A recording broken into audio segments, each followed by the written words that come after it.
Today I'm going to be reviewing the Arctic Air Ultra and show you the features on it and how it's held up over about 5 months of intense use.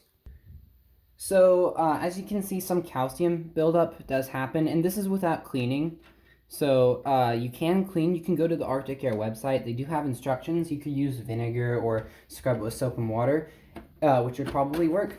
And this actually is a Amazon filter that I bought. I got 2 of them for about $40 or $20. I don't remember. But the one drawback is that they're not the same material, but we're not reviewing that today. But you can just put these in the dishwasher. So this is kind of what a filter might look like after about 5 months worth of use. Of course, you are supposed to replace them. There are instructions on the Arctic Air website. And here's some of the other wear that occurs within the device itself.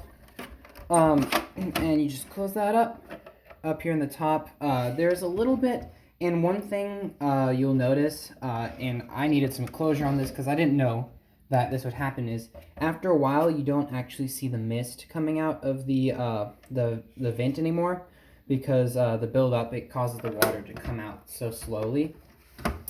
And here's the back. The back is less bad, but you can see that the fan does have some dust on it, which could be just wiped off. Also, one thing, it's good to tuck your cord in here so it doesn't get in front of the fan.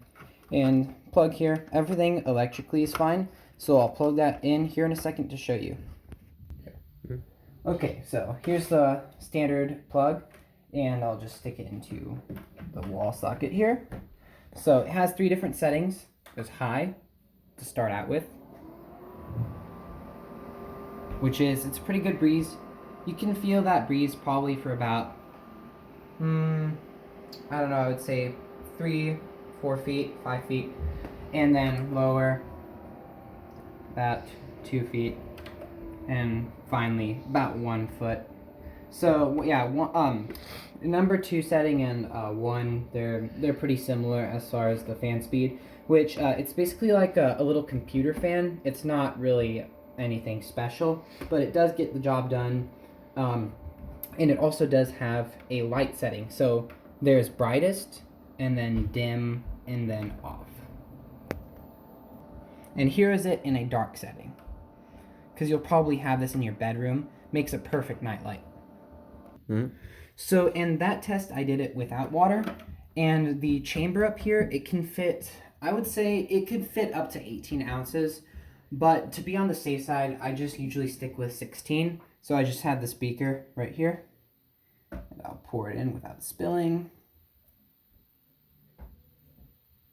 And that fits nicely right up to the max line. And then I will run it now. So the air is a bit more moist. One thing I do suggest is once this thing is used, the water doesn't come out as quickly. So you can soak your filter and not put it in the freezer, or you could have one in the freezer. So it's good to have multiple filters so you can rotate them out, especially during summer. And I live in a very dry climate, so this actually does help to keep the air moist. It might not be as effective if you live in somewhere like Tampa in Florida, where it's very humid. But if you just have the fan, yes, that would work, which is nice because it does have this little vent that you can aim up and down. So if I were to rate this device on a scale of 1 to 10, after how much I've used it, I would say I would rate it 6.5, maybe 7. Yeah.